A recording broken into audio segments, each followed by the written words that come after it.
On a moonless night, when the sky was pitch black and the stars were hidden behind thick clouds, Lucy and her friends, Matt and Sophie, stood at the edge of the haunted forest.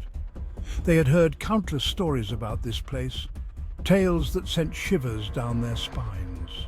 Despite their fears, they decided to venture into the haunted forest just outside their town. The forest was known for its eerie atmosphere and the strange occurrences that happened within its depths. The forest had a dark reputation, whispered about in hushed tones by the townsfolk. It was said that those who entered the forest at night never came back the same. It was a place where spirits roamed freely, their ghostly figures often seen drifting among the trees. The air was thick with an unsettling energy, making the hairs on the back of their necks stand up. The wails of these spirits echoed through the trees, creating a symphony of eerie sounds that sent chills down their spines. The forest seemed to be alive, watching their every move.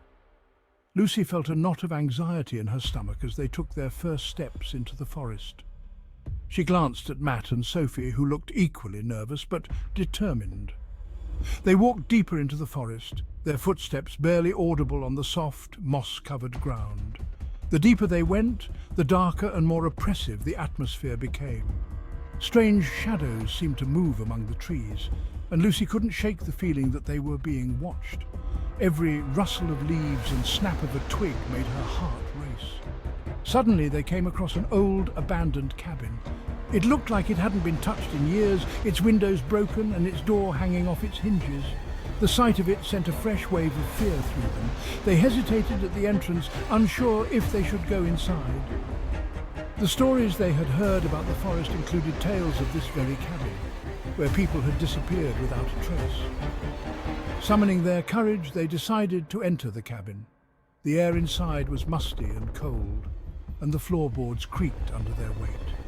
It felt like the walls were closing in on them.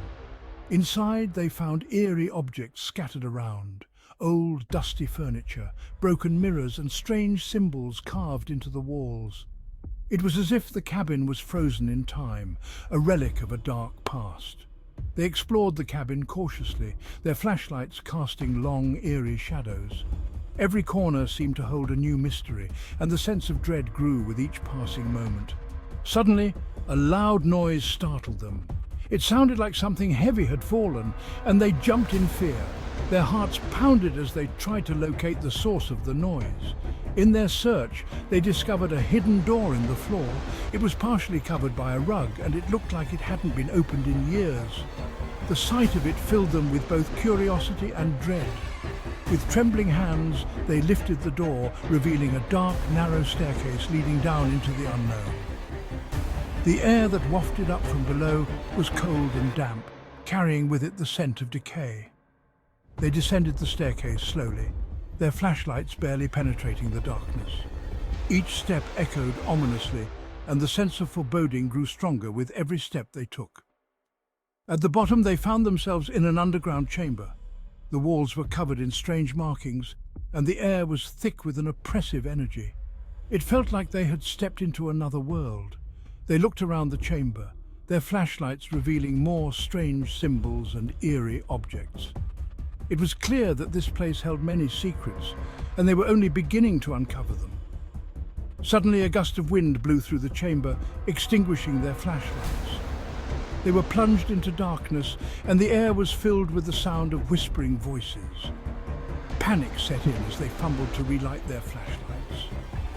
The whispering grew louder, and it felt like the walls were closing in on them. They had to get out of there, and fast.